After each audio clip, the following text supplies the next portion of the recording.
peacemakers of Christo. இயேசுவில் அன்பார்ந்த சகோதர சகோதரிகளே, கடவுள் நம்மை ஏன் படைத்தார் என்றால் 3 விஷயம். ஒன்று, you should become a creator, நீ படைப்பாளியாக மாற வேண்டும். இரண்டாவதாக, படைப்பாளினா என்ன சாமி அப்படி என்றால், நீ ஒரு ஆணாக பெண்ணாக படைக்கப்பட்டாய், நீ பழுகு பெருக செய்ய ஆண்டவர் உனக்கு அந்த கிரியேட்டிவ் பவரை, உருவாக்கும் பவரை, படைக்கும் பவரை கொடுத்திருக்கின்றார். அப்ப ஒரு ஆணும் பெண்ணுமாக தேவன் படைத்தது, ஒரு ஆணுக்காக ஒரு பெண்ணை, ஒரு பெண்ணுக்காக ஒரு ஆணை. எல்லாத்திலையும் போய் படுப்பது கிடையாது தேவ பிள்ளைகளை. அப்ப நீ ஒரு படைப்பாளியாக உருவாக்கப்படுகின்றாய். இரண்டாவதாக, உன்னுடைய உடலை ஆண்டவர் படைக்கின்றார். இந்த உடலை உருவாக்கியது யார்? கடவுள். அப்ப அந்த உடலை பாதுகாக்கக்கூடிய கடமை யாருக்கு இருக்கிறது? உனக்கு இருக்கிறது, வேற யாருக்கும் கிடையாது. உன் உடலை நீ தான் பார்த்துக்கணும். அது கொலஸ்ட்ரால் வராம, பிபி வராம, இல்ல சுகர் வராம, இல்ல ஹார்ட்டோ இல்ல லங்ஸோ இல்ல கிட்னியோ ஃபெயிலியர் ஆகாம பார்த்து கொள்ளக்கூடிய கடமை, பொறுப்பு, ரெஸ்பான்சிபிலிட்டி எல்லாமே உனக்கு தான் இருக்குது. உன்னை தவிர வேற யாரும் இல்லை. அப்ப கடவுள் உன்னை எதற்காக படைத்தார்? ஒன்று, you should become a creator, நீ படைப்பாளியாக மாறணும், உன் உடலை பார்த்துக்கணும். மூன்றாவதாக, நீ சம்பாதிக்கணும். நீ சம்பாதிக்கணும். மற்றதெல்லாம் விட்டு, இது தவ காலம்தான், நான் நீ இருக்கிறத குடு அப்படின்னு நான் கேட்க வரல. உன் காசு தேவையில்லை. ஆனால் நீ ஃபர்ஸ்ட் ஒரு ஞானத்துக்கு வா என்று, ஒரு அண்டர்ஸ்டாண்டிங்க்கு வா என்று உன்னை தேவன் அழைக்கிறார். தெய்வ பிள்ளைகளே, இன்னைக்கு கத்தோலிக்கர் பல பேரு, கிறிஸ்தவ பிள்ளைங்க பல பேரு ஏழையாகவே இருக்கிறான். ஏன்னா கடவுள் அவன் நமக்கு கற்றுக் கொடுத்த கான்செப்ட நம்ம புரிஞ்சுக்கல. நமக்கு தேவன் கற்றுக் கொடுத்த கான்செப்ட நம்ம புரிஞ்சுக்கல. நமக்கு எல்லாம் போதிப்பது என்னவென்றால், ஐயோ பணம் ஈவில், மணி இஸ் டெவில், இத பத்தி தான் தியானிக்கிறோமே ஒழிய அந்த மணினாலதான் எல்லாமே நடக்குது என்பதை நாம் உணர்கிறோமா? அப்ப ஒவ்வொரு கிறிஸ்தவ பிள்ளைகளுடைய மனதிலும் ஒரு வகையான பயம். பணத்தை சம்பாதிக்கணும்னா பயம், பணத்தை செலவு பண்ணினாலும் பயம், பணத்தை கண்டாலும் பயம், பணத்தை புடுங்கினாலும் பயம். தெய்வ பிள்ளைகளே, அப்ப உன்கிட்ட ஒண்ணு இருக்குது, உனக்கு தேவையானது. அந்த தேவையானதை நீ பயத்தோடு வைத்திருக்கிறாய். ஒரு நகையை வச்சிருந்தாலும், ஐயோ அந்த நகை உனக்கு இஷ்டம், அதை தைரியத்தோட போட மாட்டேன், பயத்தோட தான் போட்டுக்கிட்டு போவேன். இந்த கான்செப்டை தயவு செய்து புரிஞ்சுக்க. அந்த உன்னுடைய அண்டர்ஸ்டாண்டிங்ல இருந்து வெளியே வா. ஃபாதர் டேவிட் சொல்லுகிறார், இறைவனுடைய ஊழியனாக சொல்லுகிறார், இறைவன் கற்றுக் கொடுத்ததை சொல்லுகிறார். நீ ஃபர்ஸ்ட் பணம் என்றால் என்ன, செல்வம் என்றால் என்ன, இல்ல பவுன் என்றால் என்ன என்பதை புரிந்து கொள்ள தியானிக்க போகின்றோம். தெய்வ பிள்ளைகளே, பழைய ஏற்பாட்டில் நாம் பார்க்கின்றோம், தாவீது என்ற அரசரை பார்க்கின்றோம். தெய்வ பிள்ளைகளே, ஆடு மேய்த்து கொண்டிருந்தவன் தாவீது. முதல் ராஜாக்கள் 10:23 இது தாவீது எல்லாம் வளமுடன் இருக்கும் போது பரபரப்பான ஆட்சி இருந்தது என்று. David had a significant wealth including treasures and military victories. He also amassed wealth for building the temple which his son Solomon would eventually build. தெய்வ பிள்ளைகளே, தாவீது ஒரு ஆடு மேய்ப்பவனாக இருந்தான்.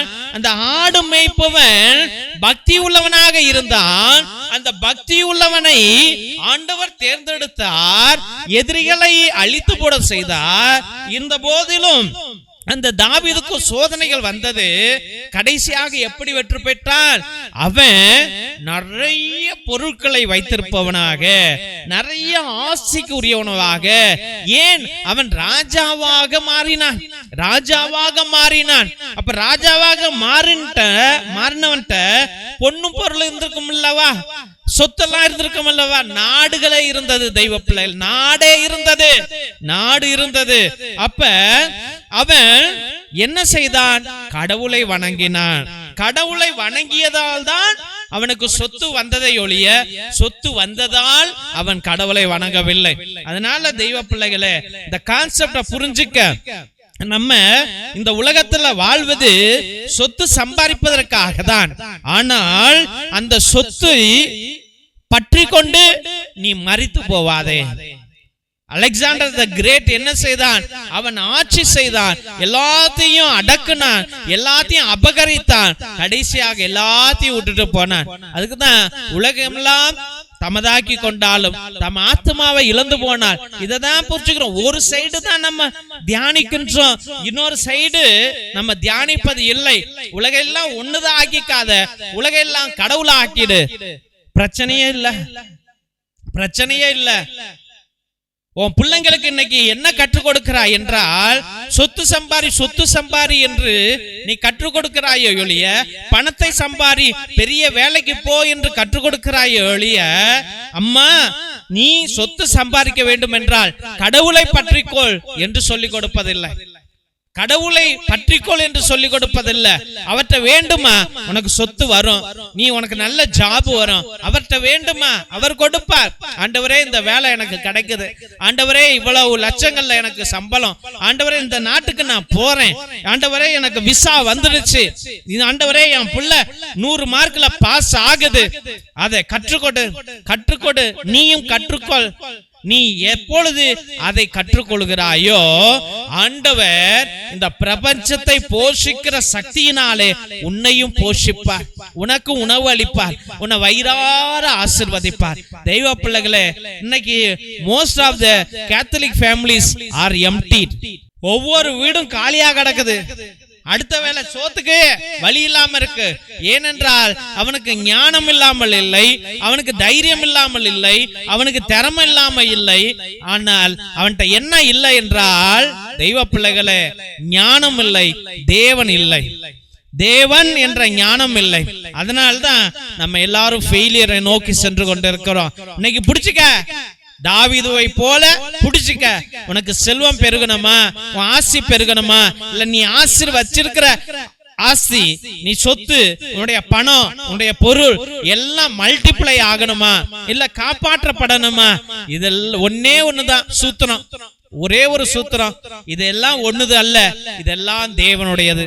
தேவனிடம் நீ இருந்ததால் தான் நீ அதை பெற்றுக்கொண்டாய். அதற்கு நீ அதிபதி அல்ல, அதுக்கு ஆண்டவர் தான் அதிபதி. அதுக்கு என்ன கொண்டு போய் எல்லாத்தையும் கொடுடான்னு சொல்றேன்னா கிடையாது. புரிஞ்சிக்க, தயவு செய்து புரிஞ்சிக்க. உன் சொத்து ஒண்ணுதுதான், ஆனா அது உன்னிடமிருந்து வரல, அது ஆண்டவரிடம் இருந்து வந்தது. அதுக்கு ஓனர் யாருன்னா அவர் தான். அப்ப நீயும் ஆசீர்வதிக்கப்படுவாய், உன்னுடைய பொருள்களும் ஆசீர்வதிக்கப்படும். அப்ப ஆசீர்வதித்து ஆசீர்வதித்து ஆசீர்வதித்து அதை மல்டிப்ளை ஆகும் பொழுது நீ தேவனை இன்னும் கனப்படுத்துவாய். இல்லனா இன்னைக்கு ஒரு கஞ்சனாதான் நீ சாவ. தெய்வ பிள்ளைகளே, உன்கிட்ட சொத்து இருந்தும் சந்தோஷம் இல்ல, ஏன்னா உன்கிட்ட இறைவன் இல்லை. இதுதான் சிம்பிள் கான்செப்ட். திருசிலுவை ஆசீர்வாதத்தை பெற்றுக்கொள்வோம். தந்தை ஆசீர்வாதத்தின் திருசிலுவை. திருசிலுவை உனக்கும் உன் குடும்பத்திற்கும் வெளிச்சமாய் இருக்கிறது. நரக சர்ப்பம் உனக்கு அதிபதியாக வேண்டாம். சாத்தானே அப்பாலே போ. அபத்தங்களை இப்பிள்ளைகளுக்கு போதிக்காதே. நீ கொடுப்பது தீது, நீயே அந்த நஞ்சை உட்கொள். நற்கருணை ஆசீர்வாதத்தை பெற்றுக்கொள்வோம். எல்லாம் வல்ல இறைவன் தந்தை, மகன், தூய ஆவியார் உங்களையும் உங்கள் குடும்பத்தையும் ஆசீர்வதித்து வழிநடத்தி காத்தருள்வாராக. ஆமென், ஆமென், ஆமென். இறை இயேசுவில் அன்பார்ந்த சகோதர சகோதரிகளே, உங்கள் அனைவருக்கும் எங்களுடைய முதன்மையாக நன்றிகளை தெரிவித்துக் கொள்கின்றோம். எங்களுடைய சபைக்கு உங்களால் முடிந்த உதவிகளை அன்றாட நீங்கள் செய்து கொண்டிருக்கிறீர்கள். அதற்காக எங்களுடைய ஆயர் மோஸ்ட் ரெவரண்ட் ஹிபோரா குசாலா சார்பாகவும், எங்களுடைய சபை தலைவர் ஃபாதர் கிஷோர் சார்பாகவும் எங்களுடைய மனமார்ந்த நன்றிகளை தெரிவித்துக் கொள்கின்றோம். நீங்கள் அனுப்புகின்ற ஒவ்வொரு பழைய துணி, பத்தாத துணி, புது துணிகள் அனைத்தையும் மற்றும் நோட்டு, பேனா புஸ்தகங்கள் மற்றும் சோலார் லைட் அனைத்தையும் நாங்கள் பகிர்ந்து கொண்டிருப்பதை இதோ இந்த போட்டோல உங்களுக்கு காமிச்சிருக்கிறோம். ரொம்ப நன்றி. கடவுள் நிறைவாக உங்களுடைய நல்ல உள்ளங்களையும் இல்லங்களையும் ஆசிர்வதிக்க நாங்கள் அன்றாட ஜெபித்துக் கொள்கின்றோம். மற்றுமாக உங்களால் முடிந்த அளவுக்கு உங்களுடைய உற்றா உறவினரிடம் சொல்லி கூட இந்த பழைய துணி, பத்தாத துணி, பயன்படுத்தாத துணிகளையும் மற்றுமாக ஏதாவது நோட்டு பேனா புஸ்தகங்களை கூட நீங்கள் தொடர்ந்து அனுப்பும்படியாக அன்போடு வேண்டுகின்றோம். மற்றுமாக தெய்வ பிள்ளைகளே, ஒவ்வொரு நாளும் அதை 3 மணியிலிருந்து 5 மணி வரைக்கும் உங்களுடைய கருத்துக்களுக்காக கடவுள் முன்னிலையில அமர்ந்து கொண்டு 2 மணி நேரம் எல்லா ஜெபங்களையும் சொல்லி கொண்டு ஆண்டவரோடு பேசிக்கொண்டு உங்களுக்காக ஜெபித்துக் கொண்டு இருக்கிறேன். உங்களுடைய விண்ணப்பங்கள் நிறைவேறாமல் இருந்தால் நேர்த்தி திருப்பலி அர்ப்பணிங்கள். 3 திருப்பலி, 5 திருப்பலி, 7 திருப்பலி, 9 திருப்பலி, 12 திருப்பலி, 21 திருப்பலி, 30 திருப்பலி, 33 திருப்பலி என்று நீங்கள் அர்ப்பணிக்கலாம். நான் உங்களுக்காக இறை இரக்கத்தின் ஜெபமாலையிலும் நற்கருணை ஆராதனையிலும் உன்னத திருப்பலியிலும் அனுதினமும் உங்களுக்காக ஜெபித்துக் கொள்வோம். மற்றுமாக உங்களுடைய குடும்பத்தில் யாராவது மரித்திருந்தால் அவர்களுக்காக கிரகோரியன் மாசை நீங்கள் அர்ப்பணிக்கலாம். 30 திருப்பலி, ஒவ்வொரு திருப்பலிக்கும் ரூபாய் 100 உங்கள் அன்பு காணிக்கை அனுப்பும்படியாக அன்போடு வேண்டுகின்றோம். மற்றுமாக மிரக்கிள் ஆயில், அதிசய எண்ணெய், இது எல்லா நோய்களுக்கும், ஆஸ்மா நோய்க்கும், நெஞ்சு வலிக்கும், வயிற்று வலிக்கும், முழங்கால் வலிக்கும், தலை வலிக்கும், நரம்பு வலிக்கும், இதை நீங்கள் வாங்கி பயன்படுத்தலாம். எல்லா நோய்களுக்கும் அற்புதங்களை செய்யக்கூடிய வல்லமையுள்ள எண்ணெய், இதை வாங்கி பயன்படுத்தும்படியாக அன்போடு வேண்டுகின்றோம். இரத்தத்தின் விடுதலை ஜெப புத்தகம் அந்த காலத்தில் நம்முடைய மூதாதையர்கள் அந்தோனியார் தகடு, செபஸ்தியார் தகடு செய்வதற்காக கட்டு ஜெபங்களை வைத்து எழுதி கொடுத்தார்கள். அந்த ரகசிய கட்டு ஜெபங்கள் உடையவை இந்த புத்தகம். இதையும் நீங்கள் வாங்கி பயன்படுத்துங்கள். செய்வினைகளை அகற்றுவதற்கு, குடும்பம் வளர்வதற்கு, குடும்பத்தில் நல்ல காரியங்கள் நடப்பதற்கு இது மிகவும் உதவும். இதை வாங்கி பயன்படுத்தும்படியாக அன்போடு வேண்டுகின்றோம். தெய்வ பிள்ளைகளை, இந்த சேனலை ஆண்டவர் கொடுத்திருக்கிறார்.